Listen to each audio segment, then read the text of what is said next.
Assalamualaikum warahmatullahi wabarakatuh.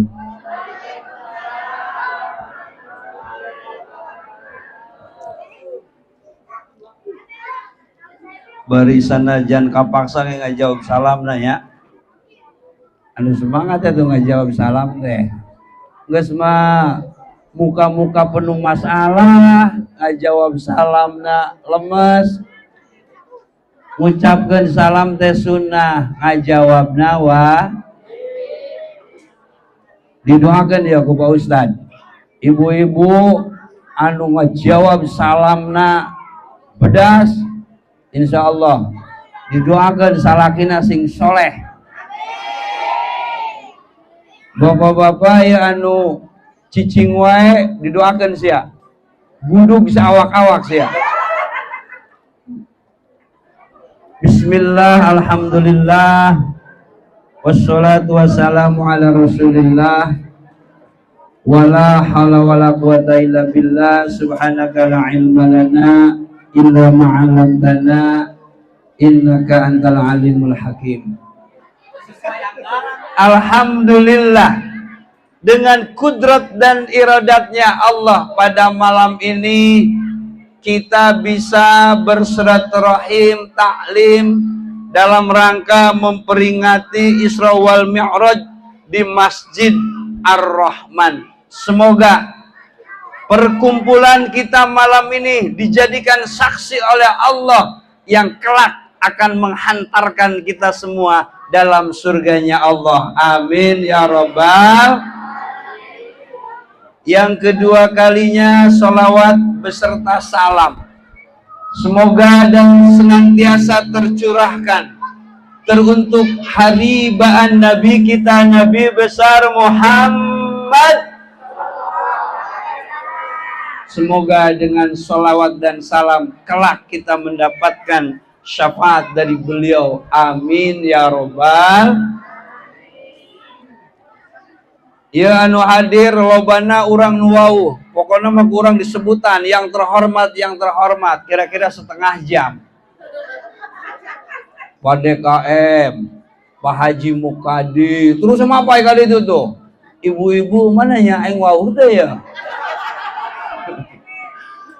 Yang terhormat anu sok moto wae yo, itu daekeun cicing ya moto anu wae deh. Yang saya hormati Bapak Ketua DKM Masjid Ar-Rahman beserta segenap kepengurusan yang telah memberikan support atas terselenggaranya acara Isra wal Mi'raj. Semoga Allah selalu memberikan keberkahan kepada beliau dan kita semua. Amin ya Rabbal. Juga kepada aparatur pemerintahan, Bapak RW anu tadi can nyaho arana sebab kuring karek datang manin namun pisan aing karek nginum langsung ditah naik. Pak RW, semoga Pak RW selalu Allah berikan kesehatan dan kita doakan semoga Pak RW dan pemimpin-pemimpin kita yang lain nanti kelak di akhirat bisa mempertanggungjawabkan kepemimpinannya di hadapan Allah Subhanahu wa taala. Amin ya Rabbal. Geus anu sajen moal dihormat ngan tukang son yang saya hormati tukang son. Semoga asup surga jeung son-sonna sakalian. Iya kabar. Aya kabar ieu tukang son unggal poe ngome son wae. Rasaan mah tadi acarana peuting ti dohor mula geus cak-cek wae sigana. Bapak Ibu sekalian yang tidak bisa saya sebutkan satu persatu tapi tidak mengurangi rasa hormat saya dan insyaallah ini adalah bunda-bunda calon penghuni surganya Allah. Alhamdulillah. Oh, dibalik kurang. Alhamdulillah tak amin ya. Yang Islam naon anu penting mah diijabah ku Allah. Bapak Ibu sekalian, pada malam ini kita memperingati Isra wal Mi'raj di Masjid Ar-Rahman.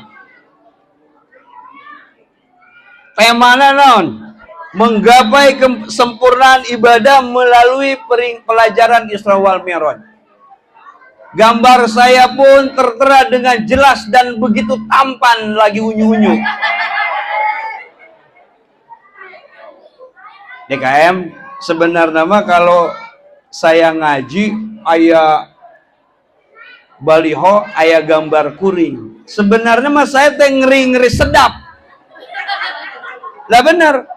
Sebab kalau acara sudah bubar, yakin dia mau dipasang di masjid, yakin aing mah.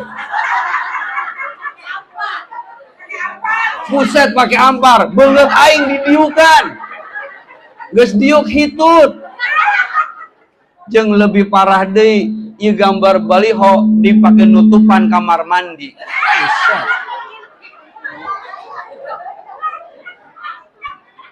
Gus Ahmad teh dina gambar molohok we nempokeun nu mandi.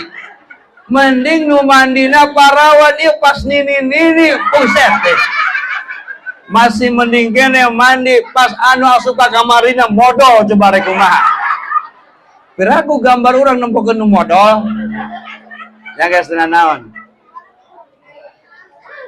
Bapak Ibu sekalian,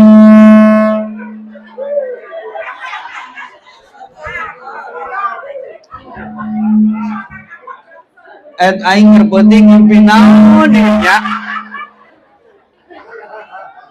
Kakarekeun saumur nyunyuhun hulu cek orang Sunda. Ieu dipanggil ceramah kos kieu mikna buset. Ya Allah, dosa apa yang telah aku perbuat ya Allah. Keletikannya sada letik. Sada letik kajen. Kuring sorana sada bedas. Letik Pak Mahfud. Lamun lain, lamun teu wau yakin ku aing disantet deui ya.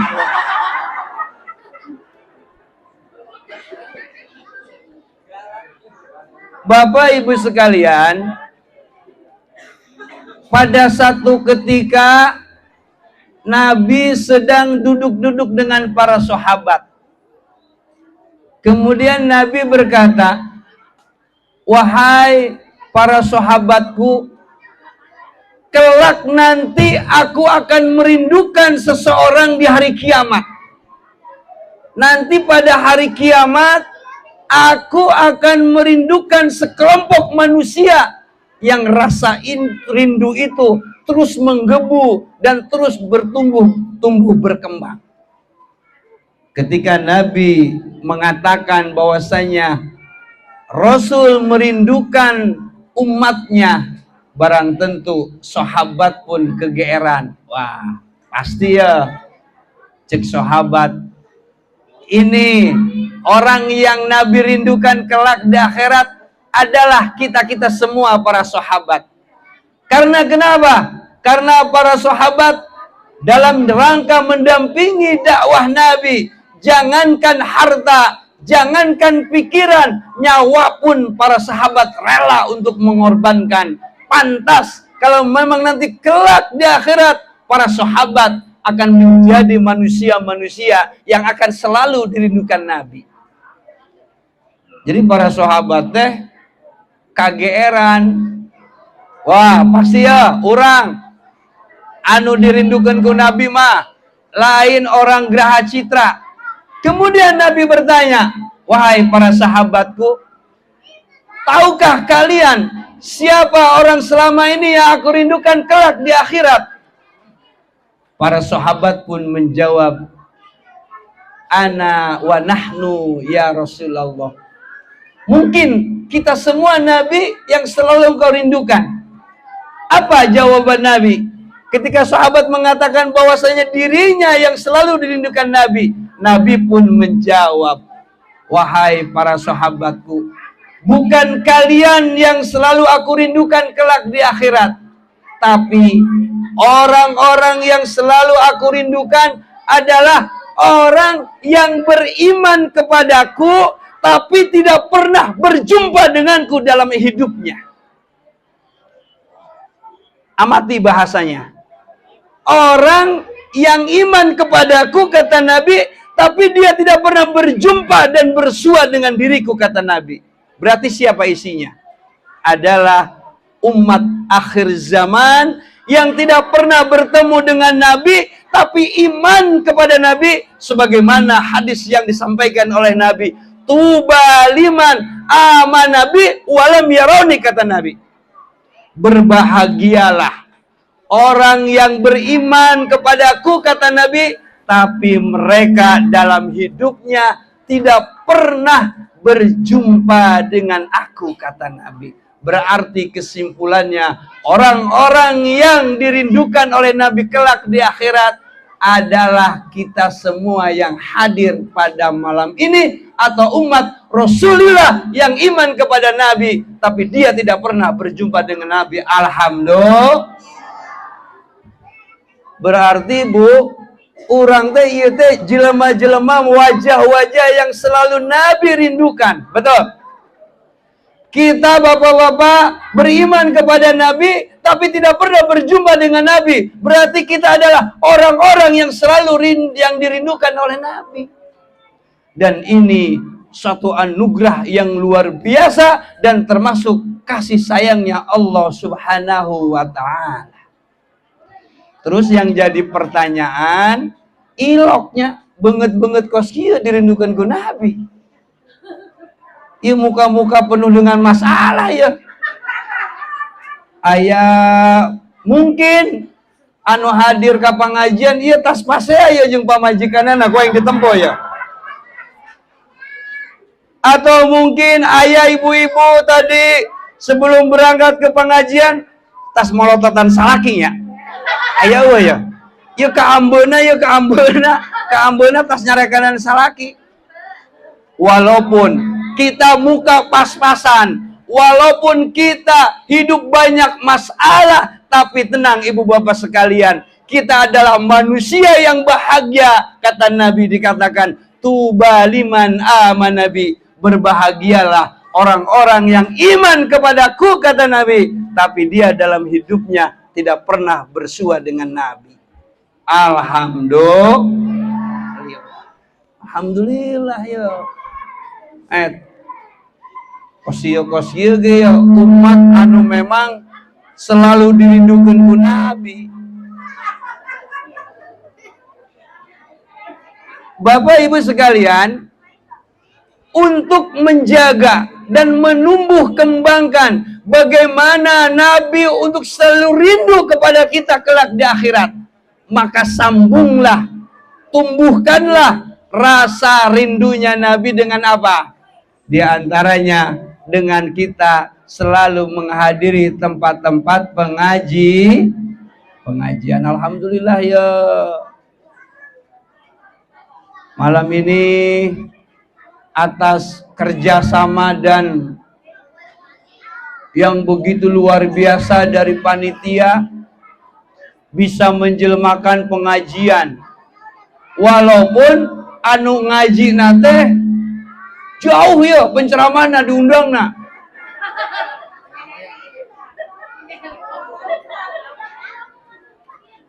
Jadi lamun memang aya acara ngundang penceramahna deket, ya tadi teh ngeri-ngeri sedap rasana panitia teh gablegan duit ya rasana. Ngergajen lah, jadi cocok ya, tapi enggak ya. Mudah-mudahan kumpulan kita, pengajian malam ini dijadikan oleh Allah sebagai saksi yang nanti kelak akan menghantarkan kita semua dalam surganya Allah. Amin ya robbal alamin. Bapak Ibu sekalian, dalam perjalanan Isra Mi'raj, Nabi yang dikawal oleh malaikat Jibril, Nabi diperlihatkan oleh Allah melihat manusia yang kelakuannya agak aneh. Kenapa dikatakan agak aneh? Karena dia kepalanya dia bentur-benturkan sampai berdarah. Cuma dalam hadis, dalam kitab Dardir dikatakan, tatinya hota, eta digedor-gedorkeun ka tembok, tembok nanti tina hebel apa tina bata merah aing teu nyaho tah. Anu penting mah tah huluna didagor-dagorkeun. Kepalanya dibentur-benturkan sampai berdarah, sampai bercucuran darah, sampai hancur berantakan. Tapi anehna enggeus hancur eta hulu teh jadi deui sempurna seperti biasa.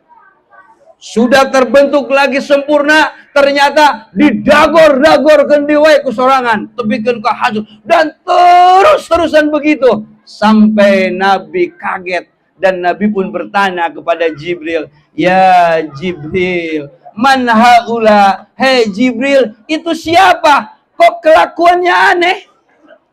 Huluna didagor-dagorkeun, tepi ka berdarah-darah, tepikeun ka hancur, tapi utuh kembali didagor-dagorkeun deui. Jibril pun menjawab, "Ya Muhammad, hadza ummatuk."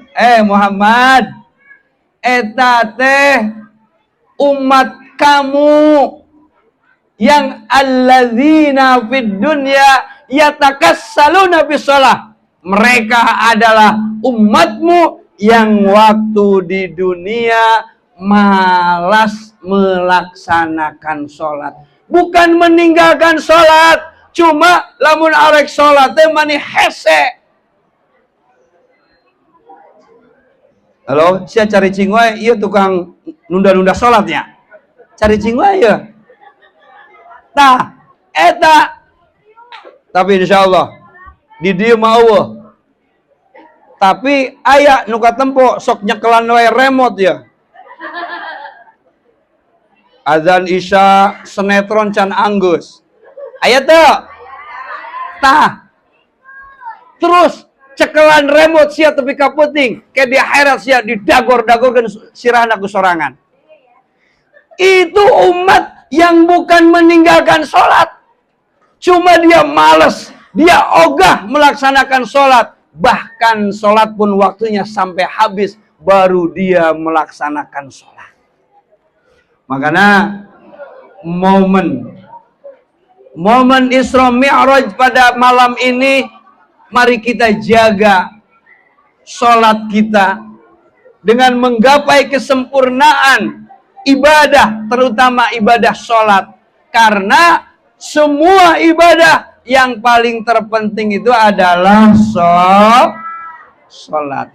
Sampai Nabi mengatakan, as-sholatu ra'sul ibadah.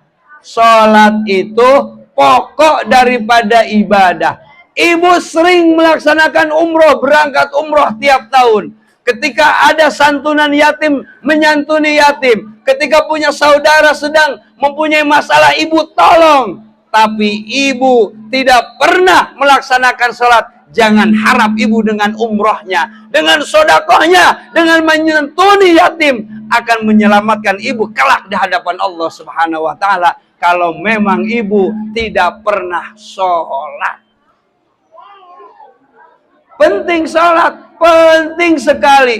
Lamun diibaratkan, jelema anu sok daek sodako, jelema anu sok nyantunan daek nyantunan yatim, orang yang suka menggemar menolong tetangganya, tapi dia tidak mau sholat, itu seperti orang pakai jas, pakai dasi, pakai sepatu mengkilat, tapi itu pakai celana.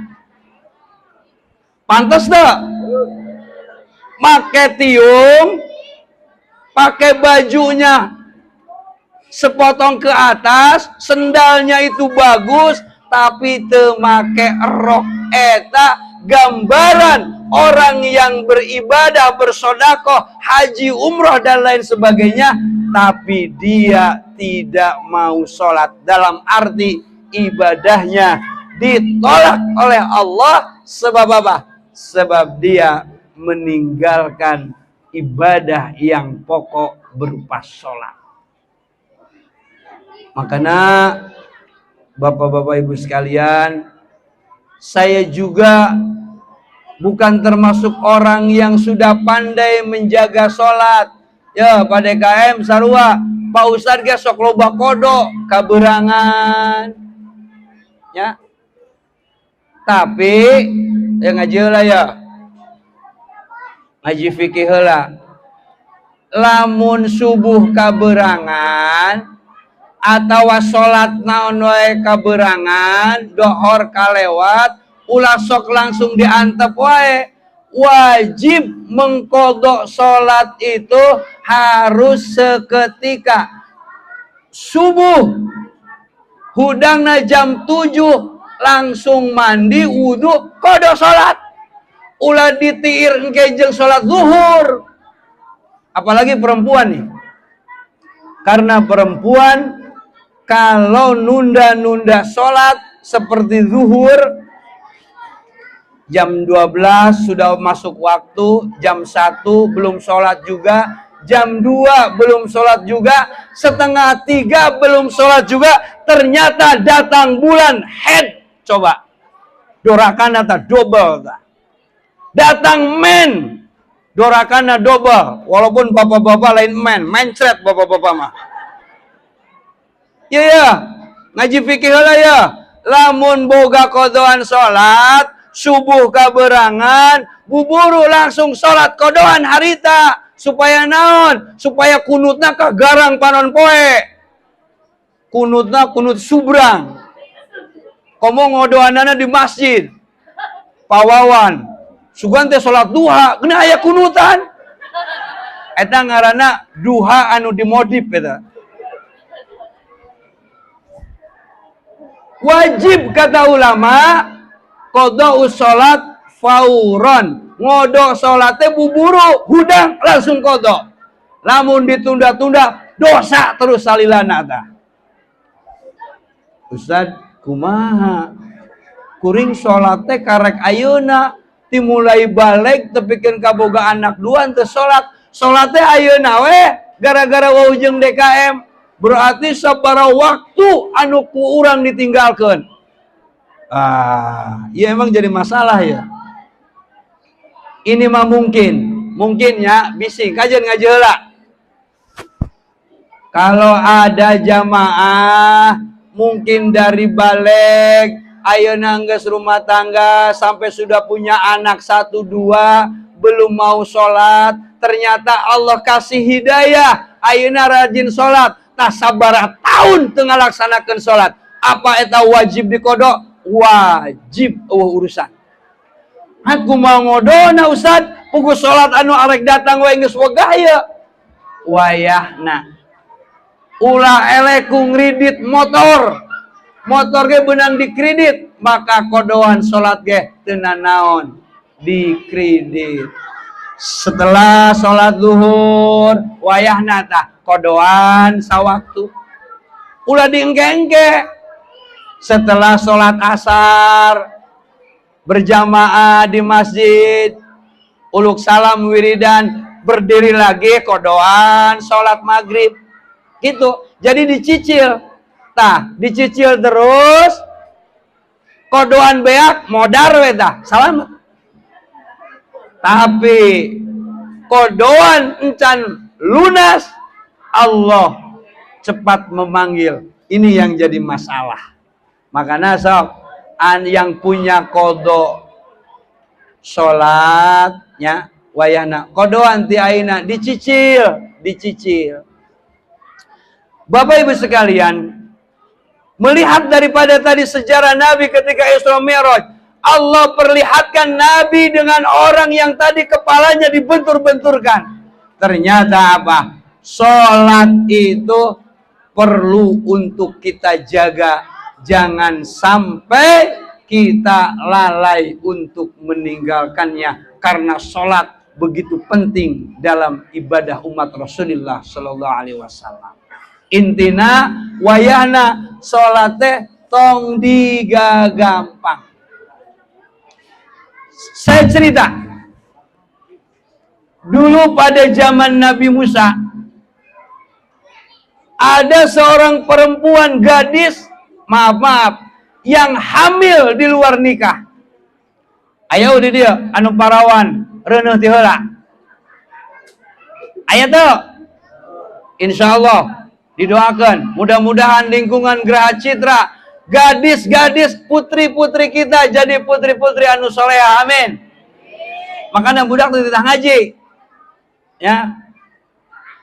Bapak sing taragas ke anak. Ingat, anak itu amanah Allah. Tidak pernah disuruh untuk ibadah. Geus siap bapana kolot napang heula sia di neraka sia. Makanya ke anak teh lain galak tapi kudu tegas. Terus saya sampaikan ya, Bo, lamun aya anak gadis reuneuh, naon teh reuneuh? Hamil. Ulah sok digibah, ulah sok diomong-omongkeun. Da sanjan diomong-omongkeun ge moal balik deui jadi parawan. Ya perlu ya. Kahiji gibah teh gede dorakana, kadua aya matakna dan cokolot. Lamun urang komo ibu-ibu ngomongkeun anak tetangga anu hamil di luar nikah, biasana sok nular sia anak urang sok kos itu. Makanya ulah geus anu geus mah, dan itu dijadikan pelajaran bagi kita sebagai orang tua. Lain diomong-omongkeun ka batur, biji-biji bejana cenah si itu reuneuhnya. Ulah yang dipoto wae tuh, geula tuh.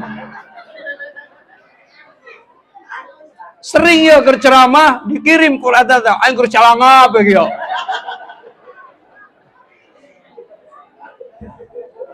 Ya, awas. Saya pesen nih buat ibu-ibu.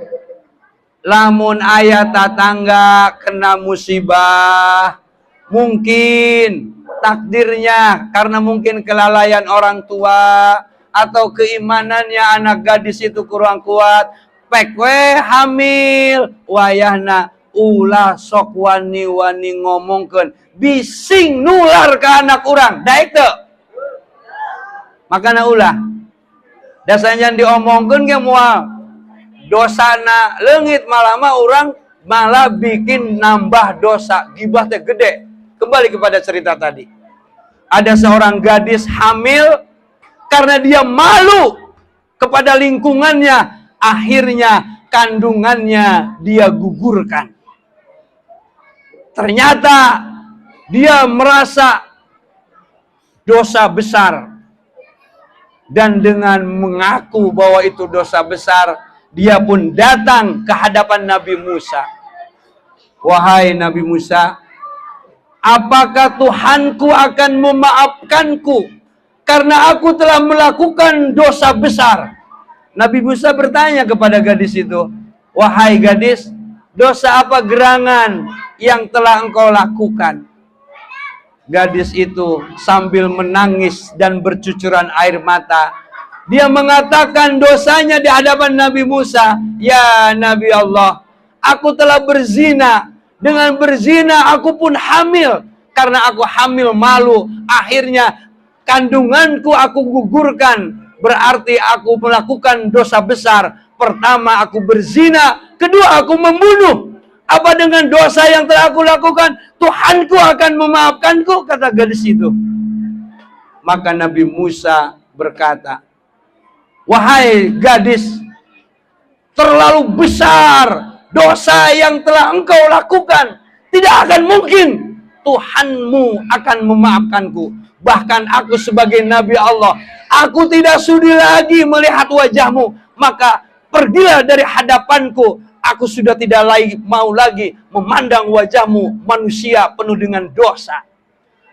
Maka perempuan itu diusir oleh Nabi Musa dan gadis itu pergi berlalu dengan menangis bercucuran air mata. Kemudian apa? Nabi Musa ditegur oleh Allah. Wahai Musa, memang perempuan itu telah melakukan dosa besar. Dia berzina, dia membunuh anaknya. Tapi ingat Musa, ada dosa yang lebih besar dari itu. Apa? Ada nanti kelak umat di akhir zaman, dia berani meninggalkan sholat. Itu dosanya lebih daripada berzina, lebih daripada membunuh. Makanya tadi dalam sejarah Isra Mi'raj dalam kitab Dadir dikatakan, orang yang malas saja sholat, tidak pernah meninggalkan sholat, cuma menunda-nunda sholat, hukumannya seperti tadi. Maka kata Allah kepada Nabi Musa, ada dosa yang paling besar daripada zina dan membunuh, yaitu umat akhir zaman, umat Rasulullah yang berani meninggalkan sholat. Oh ya, nah. Maka tadi anu boga kodoan sholat lain Pak Ustad, nyingsieunan lain, maksudnya sok gawean semampu kita mengkodok. Mungkin ibu-ibu dulu masih jadi gadis, sudah balik, tapi ada sholat yang tertinggal, sok kodoan. Karena dosa begitu besar, melebihi daripada dosa zina dan membunuh, adalah ninggalin sholat. Bapak Ibu sekalian, kemudian Nabi melanjutkan perjalanan Isra dan Mi'rajnya. Di tengah perjalanan, Nabi diperlihatkan oleh Allah. Apa? Nabi melihat seorang perempuan. Waduh, Bu, perempuan, buah-buah orang Gerah Citra ya. Tapi lain insya Allah. Nabi melihat ada seorang perempuan yang rambutnya diikat dengan rantai dari api neraka. Buukna di talian dan digantung, kakinya dibanduli dengan besi yang terbakar dari api neraka. Kemudian apa? Bibirnya digunting, matanya kemudian dicolok oleh besi yang sudah dapat dibakar dari api neraka. Hukuman ini begitu luar biasa, sehingga Nabi bertanya kepada Jibril, Jibril, itu siapa? Kok hukumannya begitu dahsyat, Jibril? Nabi Jibril pun menjawab, Muhammad, itu teh hukuman bagi wanita-wanita adalah umatmu yang suka bibirnya kayak salaki dah. Ayah, anu sok tausiah ka salaki. Salaki isukene karek kuda geus tausiah subuh. Tekau ngajawab salaki. Aya anu sok bibirna eta teu eureun-eureun, nyarekan we salaki aya di dieu. Aya matana anu sok molotot ka salaki. Sia dicolok ya di akhirat dah.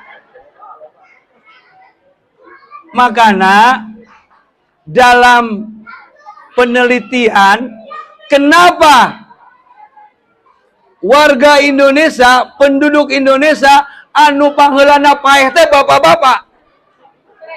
Ternyata bapak-bapak itu, suami itu hidupnya penuh penekanan.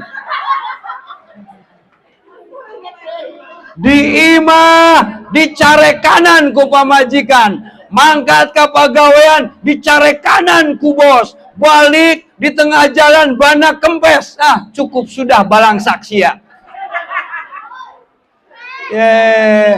Singkarunya bunya kasalaki bu, sayang bu sama suami. Jagalah suami, jangan kau sakiti, murkanya suami, murkanya ilahi. Tepuk tangan buat laki-laki. Oh, semangat. Balik deh, anu ilas ya nyanyina, ayo. Jagalah suami, jangan kau sakiti, murkanya suami, murkanya ilahi. Mun salaki hayang nyandung,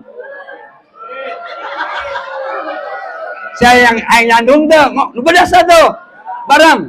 Mun salaki hayang nyandung, wayahna kudu didukung, ulah sok diembung-embung, sebab nu ngora geus melendung.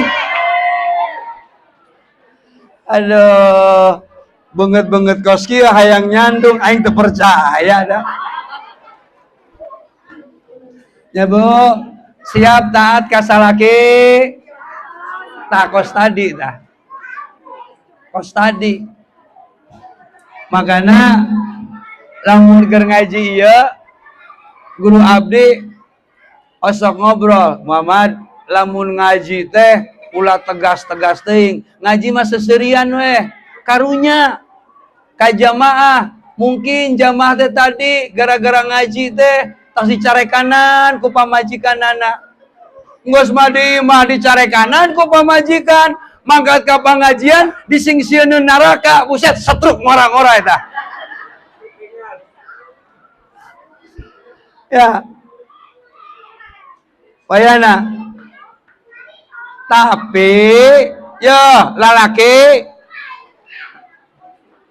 sing mikir atuh. Kunaon pamajikan teh nyarekanan, mikir otakna atuh. Buset yang langsung wanya asa dipangmenangkeun. Ai dibere gaji diberekeun kabeh teu ka pamajikan. Teu ngambek kumaha pamajikan teh oge. Teu ayana salaki teh sing ngamulyakeun kanu jadi pamajikan. Bagaimana caranya supaya istri itu jadi istri yang solehah? Kuncinya satu, sok solehkeun heula salaki. Solehkeun heula urang ye salaki bapana. Maaf Bu, saya juga cek batur ma ustad. Tapi saya juga belum bisa untuk menjadi suami yang diharapkan oleh Allah dan Rasulnya. Sarua urang ge. Saya juga Bu, osok nyentak apa majikan mah. Tapi walaupun begitu, terus kita usaha. Bagaimana kita harus menjadi seorang suami yang baik. Ya, lamun geus jadi seorang suami yang baik mah, engke ge dengan sendirina pamajikan ge saroleh. Nah, orang masuk loba ngabohong ka pamajikan. Hayang nitana unggul, tita ngaji, kadang-kadang bapana teu ngaji, alasan capek jeung sajabana. Arek di mana pamajikan jadi soleha, salakina ge encan sok. Ta eta rumusna. Apalagi jangan mengharapkan anak kita menjadi anak-anak yang soleh, lamun bapana indungna can bisa jadi indung bapa anu soleh. Yakin moal bisa. Makana sok solehkeun heula urang. Insyaallah pamajikan ke soleh sorangan. Ya maaf ya Bu, ini buat contoh. Buat contoh nggak apa-apa. Istri Pak Ustadz itu wah luar biasa. Solehah banget. Nah jelema aya tah. Pokoknya mah anu panggedena di dia hadir tah eta istri Pak Ustadz. Yes ya ulah ngahina sia ka pamajikan aing sia. Kembali tadi. Ada satu gambaran ya. Seorang wanita yang disiksa oleh Allah begitu dahsyat. Ternyata dia dosanya kepada suami begitu besar. Bapak Ibu sekalian, terakhir dalam perjalanan Isra Mi'raj, Nabi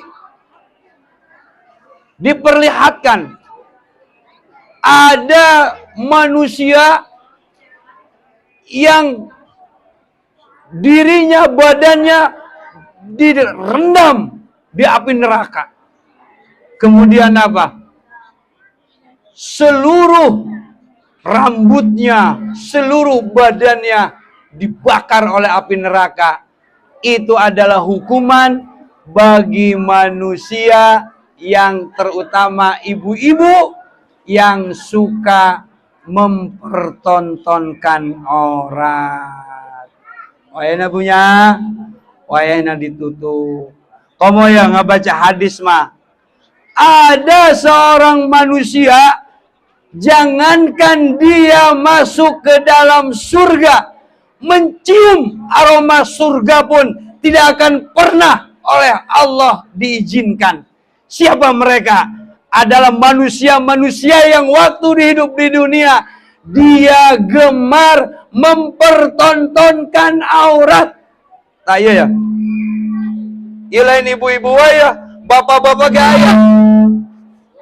Keluar dari rumah make kolor wungkul. Aya nu kositu. Boring ngudut, pelecas, pelecus, make kolor, tuur ka tempo. Kaluhurna lekbong. Make kaos lekbong. Bari naon bulu kelekna ngambay. Ngudut we. Bapak-bapak, wayahna diajar. Ya, jelema anu sok nembongkeun aurat, jangankan masuk surganya Allah, mencium aroma surga pun tidak akan pernah Allah izinkan. Komo ibu-ibu, alhamdulillah ya. Di dieu mah kabeh make tiung sadayana nya. Tarasana menunggu nepi ka imah, dicopot tiungna. Uing uing uing alungkeun ka mana? Wayana ya, masalah naon? Di perumahan kan di mana berdekatan, berdempetan, ibu jangan punya perasaan ngobrol dengan suami orang walaupun sudah akrab teu make tiung eta lain nanaon. Aduh, dosa besar tabu. Cukup kelihatan satu helai rambutmu oleh perempuan, oleh laki-laki yang bukan mahram sudah cukup untuk menghantarkan dalam nerakanya Allah. Wayahna sing hati-hati. Lembun bisa keluar ti imah, wayahna kudu make tiung. Tutupan tah buuk. Usahakeun lamun make tiung sada panjang. Tiung mah tiung beuheung ka tempo aya nu kitu. Aya sebab naon? Aing sok neuleuh. Lumayan ya. Akhirnya kan Bu, ustad juga manusia. Ari nempo barang alus mah hanya sarua. Makana tong sok daek. Rajin gemar nutup ngabuka aurat, terutama apa? Anak-anak gadis kita ya, anak-anak gadis orang ya. Iya mah anak gadis kita pakai pakaian eta dibiarkan mengikuti zaman ayeuna. Pakai rok mini di atas lutut anu ngarsa jengkar ka terminalna. Ditempo ku ustad atau perembenta. Ulah nurutan orang luar negeri, Bu. Boga anak teh. Ulah nurutan artis. Artis mah bitis nage mulus rahayu berkah salamet.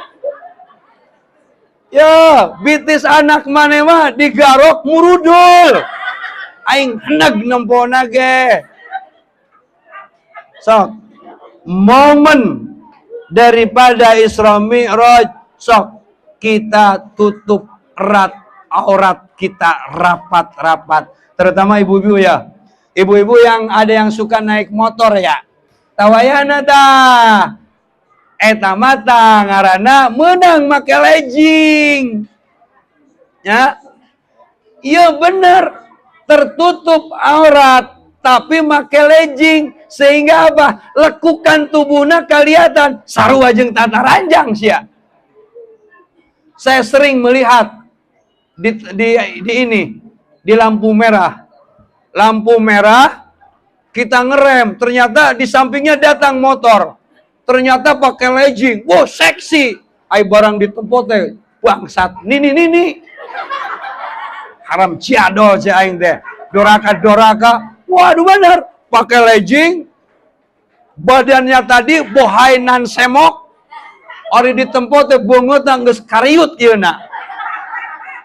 Nah, lamun make legging alus, make legging, tutupan make rok, make panjangan, make supaya naik motor teh pan kadang-kadang sukuna naik. Tah bitis teh kata bos sakieu orat Bu, orat eta.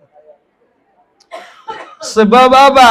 Sebab ibu-ibu tuh auratnya seluruh badan kecuali muka dan telapak tangan. Ya walaupun di sini ulama berbeda pendapat ya. Auratnya perempuan itu seluruh tubuh. Yang penting apa? Ketika sholat silahkan mukanya tidak tertutup, itu bagi perempuan boleh ketika sholat. Dan telapak tangannya eta oge lamun sholatna sorangan atau sholatna eueuh lalaki.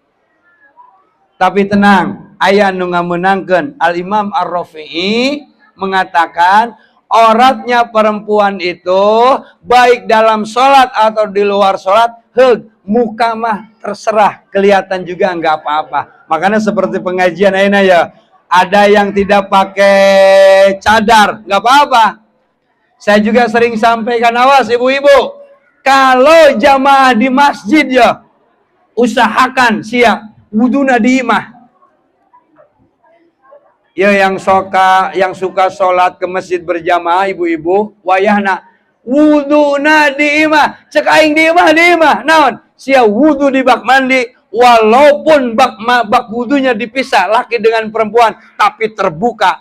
Lamun wudu, mukanya dibuka, rambutnya dibuka, membasuh kaki, kakinya diangkat, betis katembo, sia boboro menang pahala sholat. Doraka mantep, doraka mah apa? Karena memperlihatkan aurat dengan tidak sengaja, tersadar orang teh mempertontonkan aurat. Berat sia hukumanana, ulang agak gampang karena aurat. So, itu aja. Mudah-mudahan dengan momen Isra Mi'raj ini kita semakin meningkatkan, terutama dalam ibadah sholat.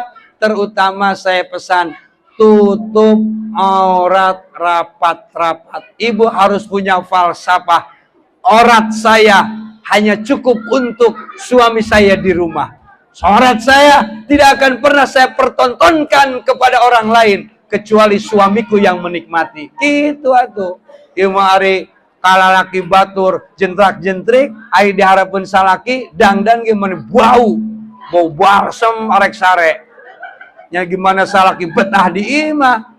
Geus sakitu wae, loba teuing hikmah perjalanan yang dilihat oleh Nabi dalam perjalanan Isra Mi'raj, tapi ini lebih dari cukup. Yang penting pengamalannya. Semoga Allah Subhanahu wa taala memberikan hidayah, karunia dan pertolongan kepada kita sehingga kita dijadikan oleh Allah hamba-hamba yang pandai menjaga sholat kita. Wassalamualaikum warahmatullahi wabarakatuh.